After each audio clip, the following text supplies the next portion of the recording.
Okay, today we're going to be looking at dog racism. Now, there are two types of dog racism. Type 1 is racism in the form of dogs, things like saying that the borzois have let the pit bulls into the dog park to reduce the golden retriever population. That's just racism using dogs and is a dog whistle, pun intended. The second type of dog racism is actual racism to dogs and different dog breeds, which is what we're going to be talking about today. Dog racism is actually a lot more common than you would think, unironically, and there's quite a big history associated with it. I mean, dog breeders have been committing essentially eugenics for hundreds of years now with dog breeds, and dog racism is only a couple steps before eugenics. In today's video, we will be looking at the history of dog racism and the persecution that followed it, as well as highlighting some of the historical, what I like to call dogroms. That being said, I do have to say though, that I believe that one breed just shouldn't exist and that racism to that breed is acceptable. The fact that we have bred them to the stage that they are at is a testament to the horrors of the free will of man. And what I'm talking about is the ugly genetic abominations known as the mutant bullies and their variants. But we'll get to that later in the video.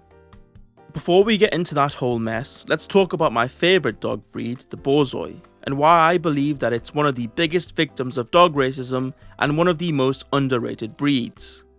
Firstly, they are literally dog royalty. The breed was created in 16th century Russia and was quickly adopted by the aristocracy. So much so that most of the time you couldn't even buy one, and they were only made available through gifts from the Tsar at the time. They are a type of sighthound and were used for hunting wolves. Yeah, that's right, wolves. They would work in teams to pin them down by their neck and either wait for the hunter to kill it or release it. Okay, so they can take down wolves. That must mean that they're incredibly aggressive and dangerous, right? Actually, no. They're incredibly calm dogs. They act almost regally, usually being seen, not heard.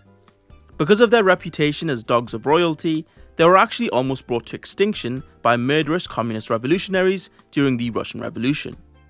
If you needed any more reason to hate communists, it's that they also loved murdering dogs because those dogs made them feel inferior. Fortunately, like most things associated with communism, their attempts at extinguishing the breed failed. Sparse numbers of the breed remained, and with the efforts of a breeding program, they managed to make a comeback, although still being a rarer breed of dog. So yeah, a dog that is royalty, that is living testimony to the failures of communism will always be cool to me, and that's why it's my favourite breed. Our second breed that has faced dog racism that we'll be looking at is the Dachshund. It's the eve of World War I, and the breed was quite popular on farms, working underground, hunting badgers and foxes in the countryside. That was to change when the German dog with a German name would be used by political cartoonists as a punchline to represent the German enemy. Oftentimes they would depict the British Bulldog chasing or beating the Dachshund in an effort to drum up war morale. This inevitably led to the decline in the population of the breed, as it was kind of seen as the enemy, and why would you want a foreign enemy breed when you could have the all-British breed instead? This actually led to, in some cases, public stoning of the dog in high streets, with at least one being recorded in the autobiography of author Graham Greene. What makes this more cruel was the fact that the breed is a very emotional and affectionate breed, so even after all the abuse, the dog likely wouldn't have fought back. The breed nowadays has fortunately lost its stigmatization, and funnily enough is still used in political cartoons in the form of memes.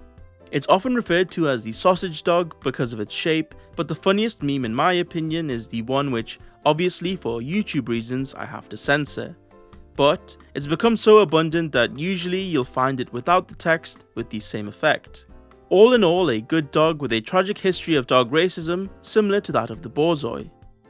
Our next tale of dog racism takes us to the British pet hollow. Oh, okay then.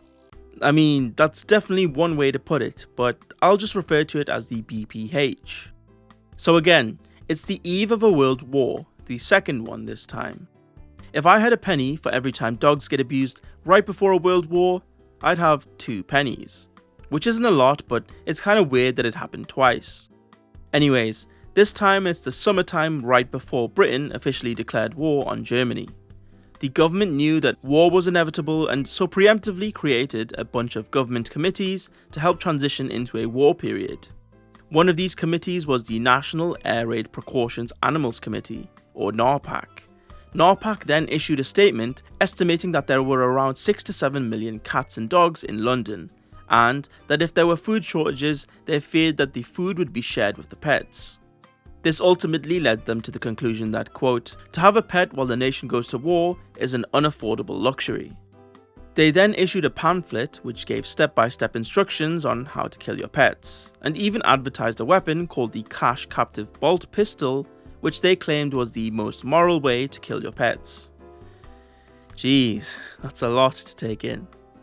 What's worse is that some NORPAC members even offered up their own guns as a rental to people to make a bit of money from the whole situation. Roll on to September 3rd when Neville Chamberlain declares war, and there were queues up to half a mile long at veterinarians of people queuing to have their pets euthanized. Now, I'm not going to sit here and pretend to be more moral than these people though. It was during wartime and it was a time of uncertainty.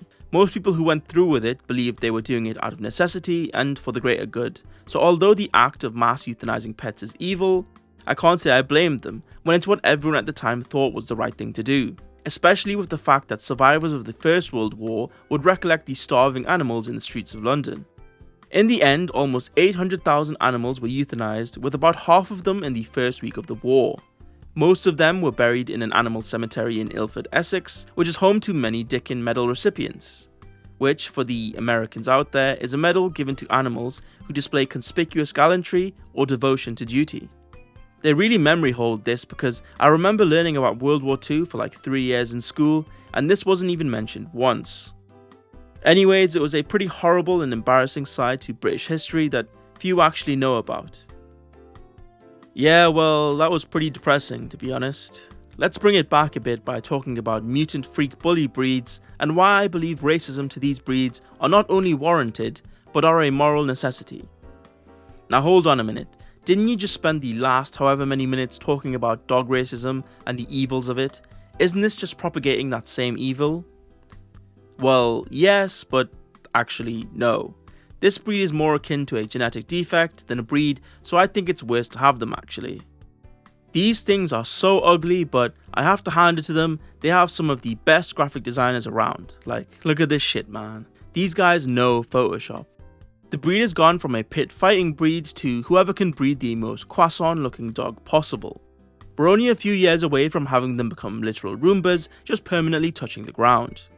Although I have my gripes with these ugly looking little things, I do still have to say that they're vastly superior to the non-mutant version, and that is the XL Bully breed and its variants. It's almost like these animals were bred to eat children. They have some innate primal desire for flesh that would put Hannibal Lecter to shame. It's worse because they can be raised completely normally with no abuse, and they'll still snap and maul your face off just because it somehow felt threatened or you touched its dog bowl one day or something. To be fair, I will consider the opposite position and see what the arguments are for the pro-pitbull argument. Okay, let's see here. 10 adorable photos of a pitbull in a tutu that will make you forget your recently mauled child. Well, I do have to hand it to them. Some of these pitbulls can really wear those tutus. Anyway, I couldn't do a bit about pitbulls without mentioning the UK XL bully ban, and can I say, the memes that have come of it alone are worth justifying the ban. We have grown men and women wearing dog muzzles just because their bully has to. Imagine you wake up to go to school with your mum, and right before you leave the house, she puts on her dog muzzle and walks you to school. It's almost guaranteed that you're going to be getting bullied because of it, and if I was there, I'd probably join in, to be honest. Not only that, but it also spawned this abomination of a rap song about saving the XL bullies. Why they trying to ban me? I've been a good boy, never sunk my teeth into a thing except my own toys. One man kill another doesn't mean the population bad. Why you blame? Now I might make some cringe jokes here and there, but this is that pure concentrated stuff. Inject that shit directly into my veins. At the end of the day, when you look at the bite statistics, it makes sense to ban them. Because if you can reduce deaths to dog bites by 70% by banning a breed that only consists of 1% of the dog population, it's a pretty obvious choice. I think the best way to do it would be the way that the UK government are doing it now, by having it so that you can't breed them anymore and that any that are currently alive will just live out the rest of their days, so that the population will decrease naturally and no longer be a threat within a decade. Now before we end the video, I just have a final thing to say, and it may be controversial. The pug breed is one of the ugliest and most unhealthy breeds, and I used to think of them the same way I did pibbles until I knew someone who had two and they were actually really charming.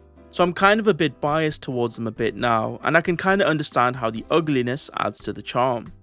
One of them was a fawn chunky pug who ate a lot and slept a lot, and the other was a brilliant black pug who had a remarkable ability to scream like a human child, which I found out by accident after it was behind me and I accidentally stepped on its foot, to which it screamed bloody murder but was actually completely fine.